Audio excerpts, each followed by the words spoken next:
ఇక అప్డేట్స్ చూద్దాం. తెలంగాణ వ్యాప్తంగా రవాణా శాఖ అధికారులు పెన్ డౌన్ పాటిస్తున్నారు. జేటీసీ రమేష్ పై దాడికి నిరసనగా సేవలు నిలిపివేశారు. గురువారం హైదరాబాద్ జేటీసీపై ఆటో యూనియన్ నేత ఒకరు దాడి చేసిన నేపథ్యంలో ఈ నిర్ణయం తీసుకున్నారు. అయితే రవాణా శాఖ కమిషనర్తో చర్చల అనంతరం పెన్ డౌన్ ఆలోచనను విరమించుకుని నల్ల రిబ్బన్లు ధరించి నిరసన చేపట్టారు. కాగా దాడి చేసిన అమానుల్ ఖాన్ను పోలీసులు అరెస్ట్ చేసి జైలుకు తరలించారు.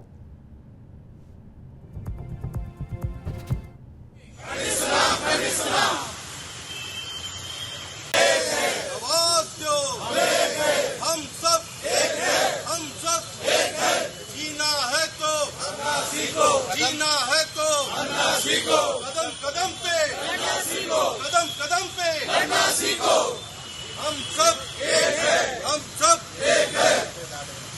జాయింట్ కమిషనర్ రమేష్ గారి మీద దాడిని జేటీసీ హైదరాబాద్ కార్యాలయంలో జేటీసీ రమేష్ గారి పైన ఆటో యూనియన్ నాయకుడు దాడి చేయడాన్ని ఖండిస్తూ ఈరోజు రాష్ట్ర వ్యాప్తంగా రవాణా శాఖ ఆఫీసుల్లో పెన్ డౌన్ చేయడం జరిగింది. ఈరోజు ఏ అప్లికేషన్ కూడా స్వీకరించబడవు. ఏమైనా అప్లికేషన్ వస్తే రేపు అవి స్లాట్లు కానీ రేపు మూవ్ చేయబడతాయి. కాబట్టి అప్లికెంట్ ఎవరైతే వస్తున్నారో ఈరోజు స్లాట్ ఉన్న వాళ్ళు రేపు తిరిగి ఆఫీస్ మళ్ళీ యథావిధిగా కొనసాగుతారు.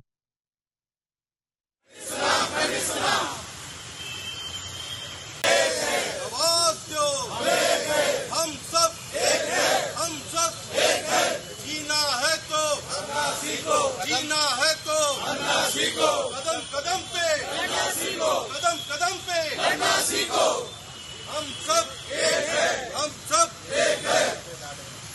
జాయింట్ కమిషనర్ రమేష్ గారి మీద దాడిని తెలంగాణ వ్యాప్తంగా రవాణా శాఖ అధికారులు పెన్ డౌన్ పాటిస్తున్నారు. జేటీసీ రమేష్ పై దాడికి నిరసనగా సేవలు నిలిపివేశారు. గురువారం హైదరాబాద్ జేటీసీపై ఆటో యూనియన్ నేత ఒకరు దాడి చేసిన నేపథ్యంలో ఈ నిర్ణయం తీసుకున్నారు. అయితే రవాణా శాఖ కమిషనర్తో చర్చల అనంతరం పెన్ డౌన్ ఆలోచన విరమించుకుని నల్ల రిబ్బన్లు ధరించి నిరసన చేపట్టారు. కాగా దాడి చేసిన అమానుల్ ఖాన్ను పోలీసులు అరెస్ట్ చేసి జైలుకు తరలించారు. ఇదే అంశానికి సంబంధించిన పూర్తి సమాచారం మా ప్రతినిధి శ్రీధర్ అందిస్తారు. శ్రీధర్, దీనికి సంబంధించిన పూర్తి అప్డేట్స్ ఏంటి? పద్మా, సత్తుపల్లి రవాణా శాఖ కార్యాలయంలో ఈరోజు అమానుల్లా ఖాన్ అని చెప్పి యొక్క ఆటో యూనియన్ యొక్క నాయకుడు, అంటే ఏదో ఒక పని నిమిత్తము ఆ యొక్క ఆఫీస్కి వచ్చిండు. ఆఫీస్కి వచ్చే పరిణామ క్రమంలో అక్కడ కొద్దిగా జరిగినటువంటి ఒక చిన్న ఇన్సిడెంట్ లో కొద్దిగా దురుసుగా ప్రవర్తిస్తుంటే ఈ యొక్క డీటీ ఉన్న రమేష్ గారు కొద్దిగా సముదాయించేసరికి నువ్వు ఆపుతావు అనే, అంటే ఆ సమయంలో ఆవేశంతో రమేష్ గారిని కొట్టడం జరిగింది. ఆయన మీద చేయి చేసుకున్నాడు. దాంతో పక్కన ఉన్నటువంటి యొక్క కార్యాలయ సిబ్బంది కావచ్చు అందరూ కూడా అప్పటికప్పుడు దాన్ని నివారించినా కానీ, ఎందుకంటే ఒక బాధ్యతాయుతంగా చేస్తూ విధి నిర్వహణలో ఉన్నటువంటి ఒక వ్యక్తిని కొట్టడం అంటే, అది కూడా ఆటో యూనియన్ నాయకుడు తన యొక్క వ్యక్తిగత దానికోసం, అంటే పని కోసం వచ్చి ఆ అధికారి మీద చేయి చేసుకోవడం అనేది దీన్ని చాలా తీవ్రంగా తీసుకున్నటువంటి యొక్క ఉద్యోగ సంఘాలు కావచ్చు, ఆర్టీఓకి సంబంధించినటువంటి అధికారులందరూ కూడా పెన్ డౌన్ ప్రకటించారు. అయితే ఆ తర్వాత ఇక ముఖ్య నాయకులు కావచ్చు, ఆ తర్వాత దానికి సంబంధించినటువంటి ప్రభుత్వం వెంటనే ఆయన్ని పోలీసులు అరెస్ట్ చేయడం జరిగింది. దాన్ని దృష్టిలో పెట్టుకుని ప్రజెంట్ గా ఇక్కడ ఉన్నటువంటి ఈ యొక్క పెన్ డౌన్ విరమించేసి నల్ల బ్యాడ్జీలతో నిరసన చేయాలని, భవిష్యత్తులో